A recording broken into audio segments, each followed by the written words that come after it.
Despite its ease of implementation, first come, first serve has a big problem. We have seen that it can have a very high average wait time depending on the order in which the processes arrive. Is there an algorithm that is less sensitive to the order in which the processes arrive and which can reduce the average wait time? Let's take a look at shortest job first. The idea of this algorithm is that we will schedule the processes with the shortest next CPU burst time first. So in this example, imagine that all four of these processes arrive at about the same time, but that they are arriving in this particular order, so P1 through P4. First come, first serve would schedule these processes P1, then P2, P3, P4. But in shortest job first, we look at their next CPU burst time, and we see that P4 has the lowest next burst time, so we will schedule P4 first. Then we see P1 has a burst time of 6, so we'll schedule P1 next. And then P3 has 7, so we'll schedule that one. And then P2 has 8, so we will schedule that one. Now let's look at the average wait time when using shortest job first. So the wait time for P4 was 0. The wait time for P1 is 3.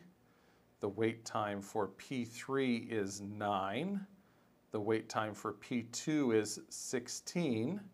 And if we take the average of those four wait times, we get a wait time of 7. What would the wait time have been if we'd used first come, first serve?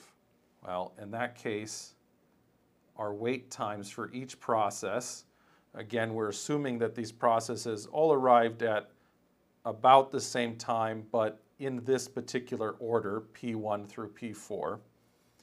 And so P1 will be scheduled first. It'll have a wait time of 0. P2 will have a wait time of 6.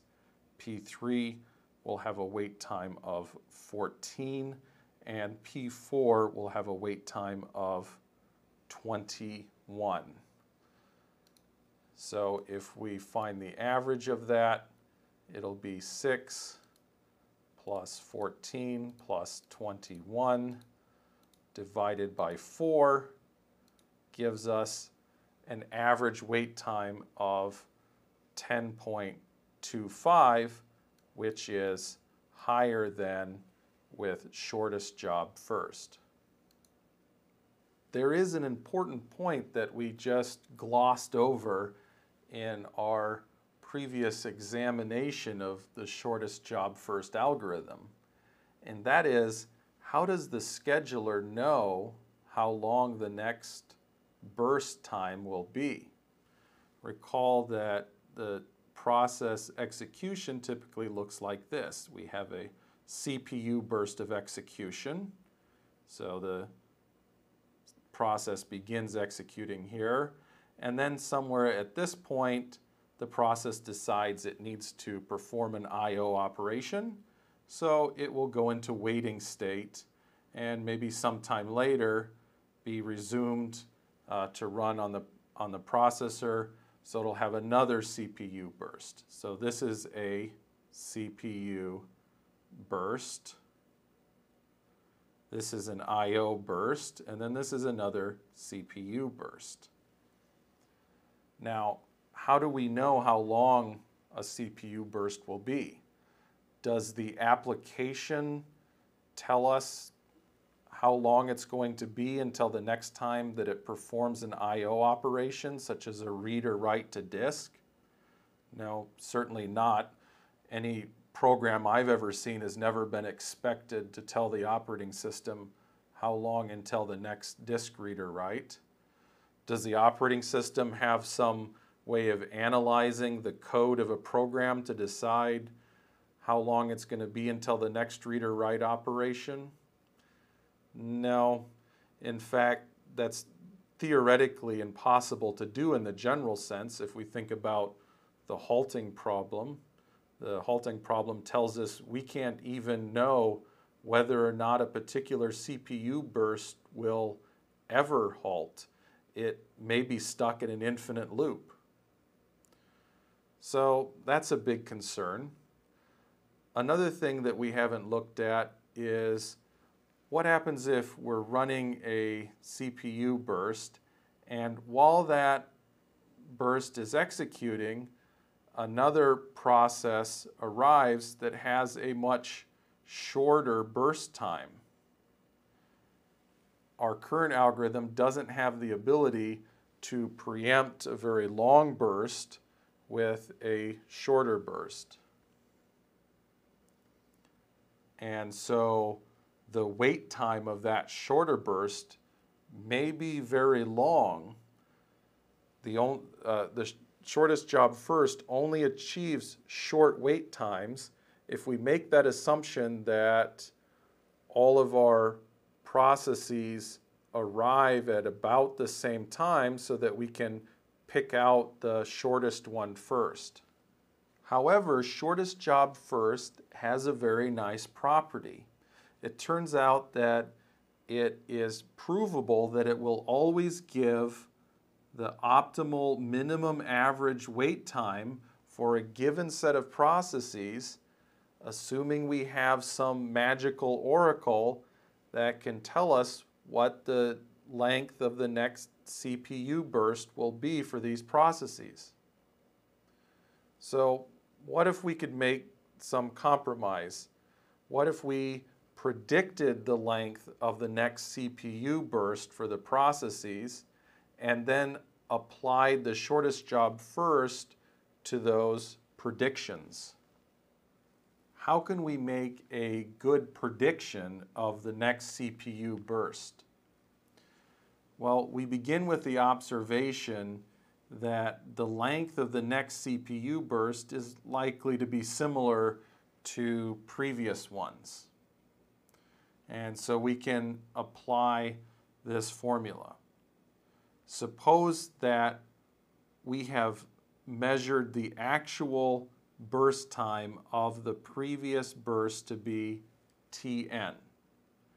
And we're trying to make a prediction, tau n plus 1. That will be the prediction we're going to make of the next CPU burst time. Our prediction last time for the last CPU burst time was tau n. And we have a weighting factor alpha, which is between 0 and 1. We'll see the role that that weighting factor plays, but for right now, let's just imagine that alpha is set to 1/2. So then our formula is tau n, our prediction for the next burst, is alpha times Tn, so our weight times the measurement of the last CPU burst, plus 1 minus alpha times tau n, so 1 minus our weight times the previous prediction of the CPU burst time. This formula is often known in statistics as the exponential weighted moving average. The intuition is that we are applying part of the weight towards the moving average. So this is our prediction, and the other component of the weight is being applied to the last measured time. So the trade-off is, are we putting most of our weight towards what happened last time, or are we putting most of our weight towards kind of the long-term moving average of our burst times? in order for this formula to work, we do need to have some initialization. What happens before we have any history? Well, we can set tau 0 to be some constant. Perhaps we just pick out a reasonable average system CPU burst time. Here is a graphical example. So Ti are our actual measured times. So it has very sharp changes because these are the measured burst times of the CPU. While tau I, that's our prediction that we're making, it's a moving average, so it acts kind of like a smoothing function. It will gradually over time try to meet the actual measured times, the Ti, but it won't immediately jump to them. It kind of smooths things out. It goes towards the measured time Ti. Here we have some pathological cases with setting our weight alpha. So if we set alpha to 0, then we are left with the formula that our prediction, tau n plus 1, is equal to our previous prediction, tau n, which basically means the information of our measurement has no effect at all. We're trying to smooth too much, and basically our prediction never changes from its initial value. So tau n plus 1 is just going to be equal to our tau 0. Now if we set alpha to the other extreme, to 1, then that means we're not doing any smoothing at all. Now tau n plus 1 simply equals whatever our last actual measurement was. So again, if we look back at that previous graph where our actual measurements are very stepwise, now our prediction, our tau n plus 1, won't look like it's smoothing out an average. It will just exactly follow these steps, these measurements. If we look at this formula and expand it out, so the tau n is calculated from tau n minus 1, which is calculated from tau n minus 2, which is calculated from tau n minus 3, we see that because it's like a moving average, each tau that's more distant away has less of an influence. So for example, this 1 minus alpha to n to the n plus 1 has much less influence than 1 minus alpha to the j, which has less influence than 1 minus alpha. We have now taken care of the first criticism of shortest job first. That is the problem of knowing how long the next CPU burst time for a process will be. But what about the other criticism of shortest job first? That is, if we have a process that arrives with a very long CPU burst time, and then shortly after that, a process with a very short burst time arrives, the process with the short burst time will have to wait a long time because the longer burst time process has already begun execution. What we would like is to allow preemption, so the process with the shorter burst time can preempt the one with the longer burst time.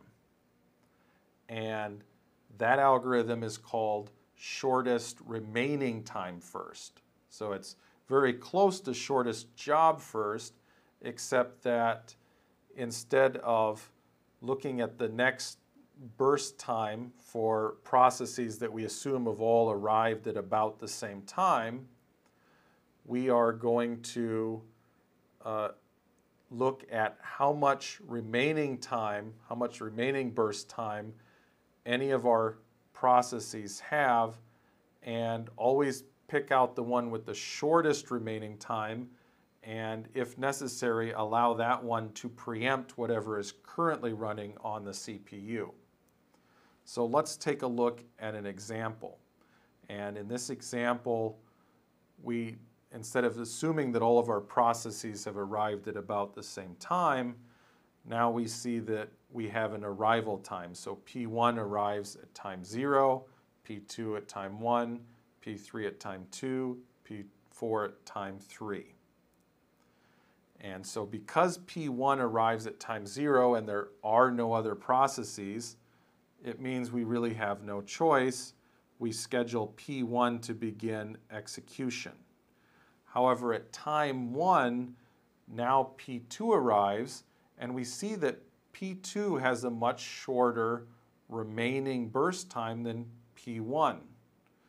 And so we allow P2 to preempt P1, and so now P2 begins execution. Now, as we're doing this, it's helpful to keep track of the remaining burst time. So let's write another column for remaining.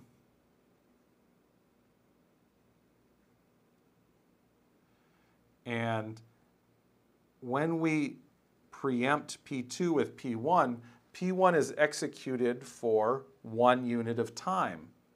So instead of 8, we now have 7 units of time remaining for P1. Now at time 2, P3 arrives. P3 has a remaining time of 9, which is larger than both of the other processes, so it will not preempt P2. At time 3, P4 arrives. P4 has a remaining time of 5, which is not less than P2, which has 4, so it also will not preempt P2. So this means P2 continues to run until it has finished. So P2 has a burst time of 4, so between 1 and 5, P2 has now completed. It has a remaining time of 0. So if we look for the smallest remaining time that is still not completed, we see that it is P4. So we will schedule P4 to go next. It has a remaining time of 5, and everything has already arrived. There's nothing left to arrive, so there are no surprises. P4 will complete, and then the next smallest remaining time is P1. So we'll schedule P1. It will complete, and then we see P3 is the last process that is not completed. So we'll schedule P3, and it will complete. So remember, wait time is the total amount of time a process has spent waiting. So for example, P1 is waiting between time 1 and time 10.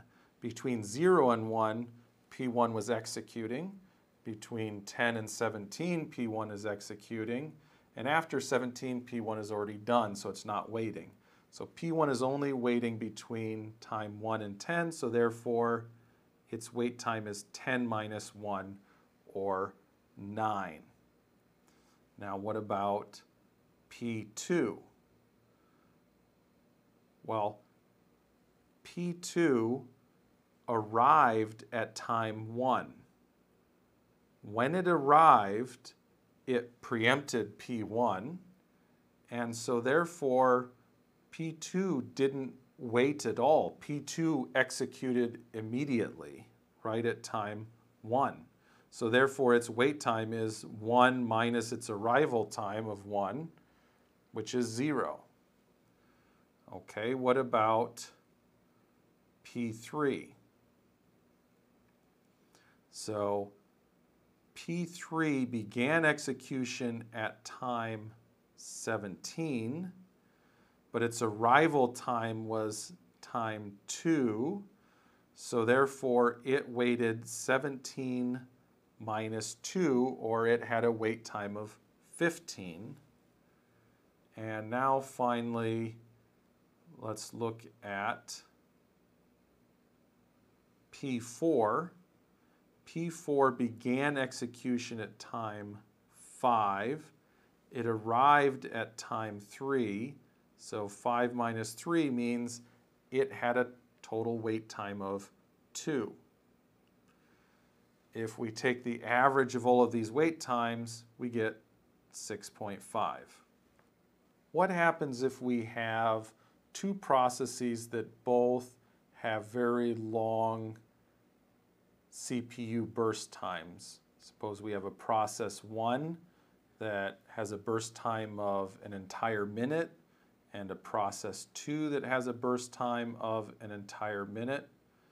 In all the algorithms we've seen so far, they would execute in the order in which they arrived. So assume P1 arrived first, then P1 would execute for an entire minute before P2 would be allowed to execute. This isn't very good for our goal of multitasking. Remember, we want to build responsive systems.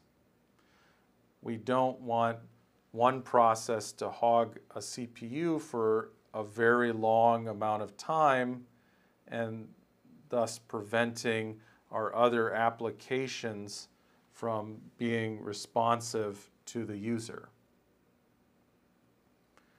So a scheduling algorithm that can achieve this goal is round robin. In round robin, we set a time quanta, or also sometimes called a time slice, and this might typically be set 10 to 100 milliseconds. And we say that if a process exceeds its time quanta in a CPU burst, then we will preempt that process, meaning we'll move that process to the ready queue and then move something from the ready queue to running on the CPU. So we'll define Q as our time quanta. And so if the burst time exceeds Q, that's when we will interrupt the process and move it to the ready queue. However, if the burst time is less than Q, then the process will quit naturally before the time quanta has been exceeded, and so the process will leave the CPU voluntarily. Now, if we have n processes in our ready queue, then, and each one gets a time quanta Q as it executes, then it means that each process gets 1/n of the total CPU time, and this is happening in chunks of quanta, in chunks of Q. So we have a property that we can say based on that. We can say that in this situation, no process will ever wait more than n minus Q time to respond. So it's achieving our goal of low response time. By picking a small q, we can put a small bound on the worst case response time of any process in our ready queue. So let's look at an example. Suppose that we have our time quanta q equal to 4, and we have these three processes that arrive at all about the same time with these burst times. So because P1 arrives first, we'll schedule P1 first, and it has a burst time of 24, so that means it won't finish within one quanta, therefore it will be preempted by the next process. So at time 4, it's going to be preempted by P2. P2 only has a burst time of 3, so it will finish after 3 before its quanta has been exceeded, and so it will finish at time 7. And what do we schedule next, P1 or P3? Well, whenever a process is preempted and put back onto the ready queue, it goes to the back of the queue. So we're doing FIFO type queue here. So P3 will be the next to be scheduled, and it only has a burst time of 3, so it will finish before its quanta is expired, so it'll finish at time 10. At this time, we only have one process left, so it will basically continue to execute until it is complete. Every quanta, the scheduler will just see that it's the only process left, so it'll allow it to just continue to execute on the CPU. Recall that turnaround time is the time to completion for a process. So P1 arrived at time 0 and it completed at time 30, therefore its turnaround time is 30. P2 arrived at time 0 and completed at time 7, therefore its turnaround time is 7. And P3 arrived at time 0 and completed at time 10, therefore its turnaround time is 10. So our average turnaround time is 15.67. Our wait time is based on how long each process spent in waiting. So P1 was scheduled initially at time 0 and executed at time 4. Between 4 and 10, P1 spent waiting. So we take 10 minus 4 to calculate P1's wait time. P2 arrived at time 0 and began execution at time 4. So 4 minus 0 is P2's wait time. And P3 arrived at time 0 and began execution at time 7. So 7 minus 0 is P3's wait time, which gives us an average wait time of 5.67. But what about response time, since that's why we're using round robin to achieve better response time?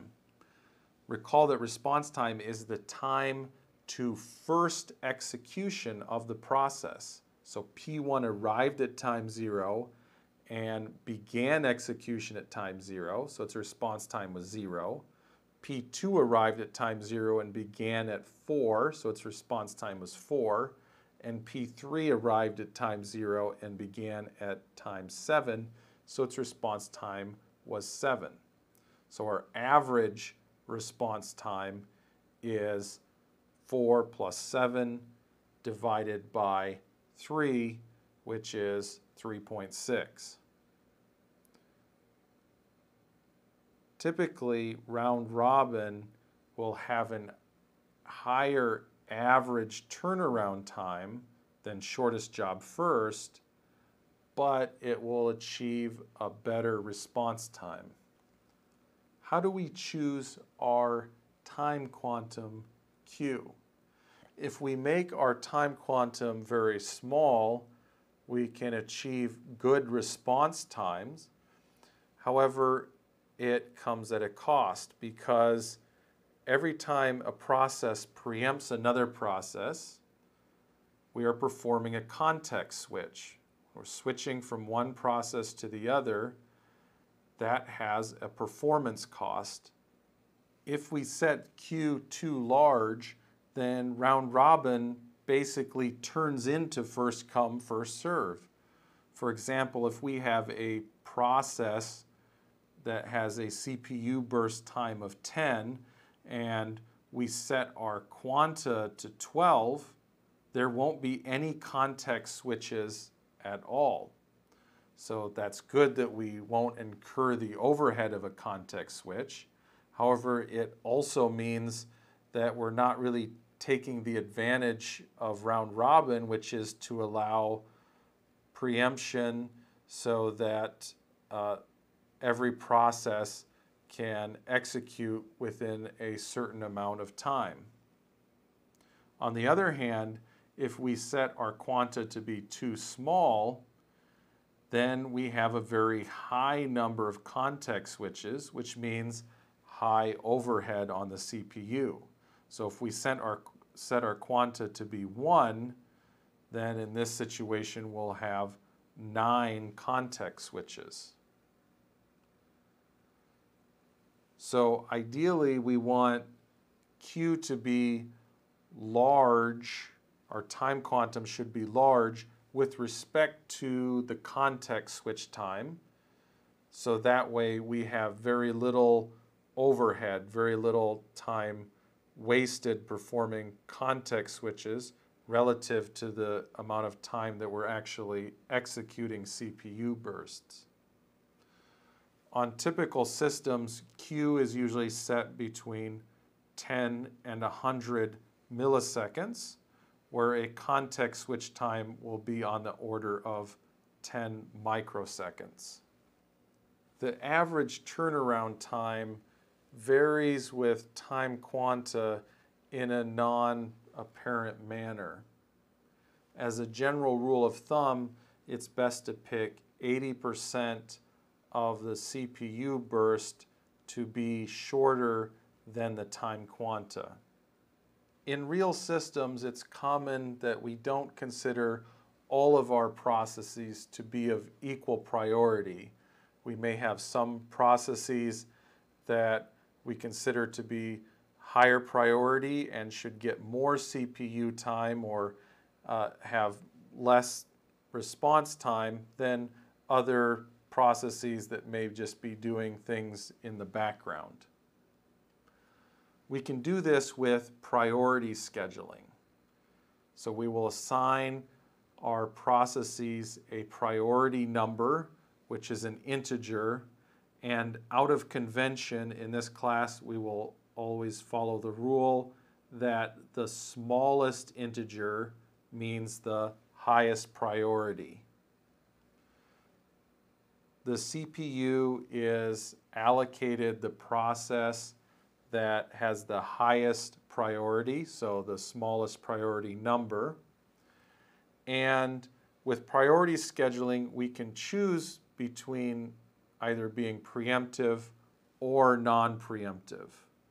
So preemptive priority scheduling means that if a new process arrives while some other low priority process is executing, and this new process has a higher priority, it can kick out or preempt that lower priority process.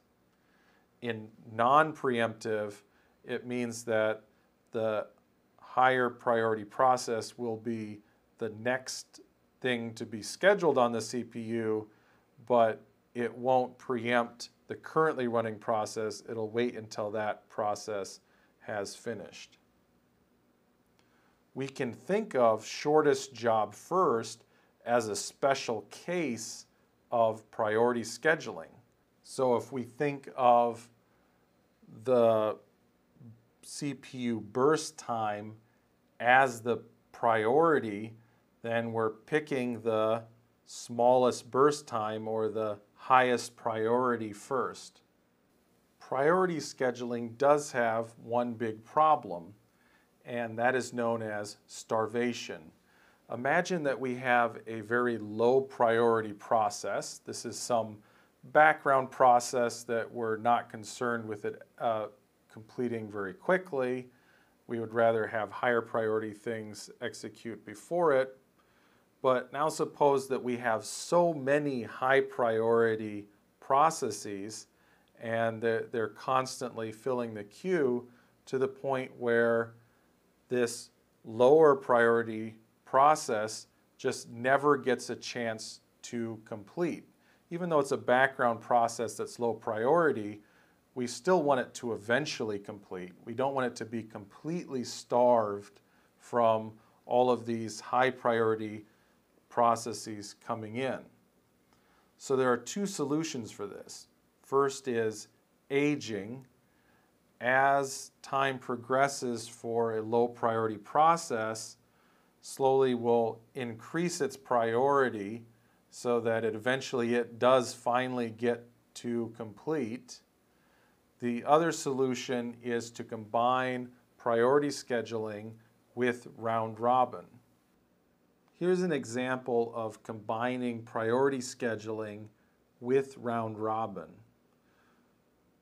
In this algorithm, we will say that the process with the highest priority runs first, but processes that have equal priority run according to a round robin rule, so that at least processes with equal priority will have low response time.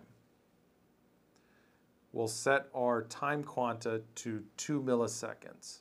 So in the example, P4 has the highest priority, so it will execute first and to completion.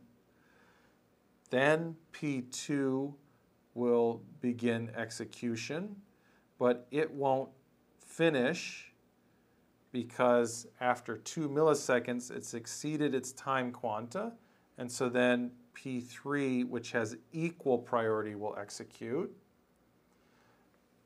It won't finish. After 2 milliseconds, it's exceeded its time quanta, so then P2 executes again for another 2 milliseconds, P3 for another 2 milliseconds, P2 again, and then P3.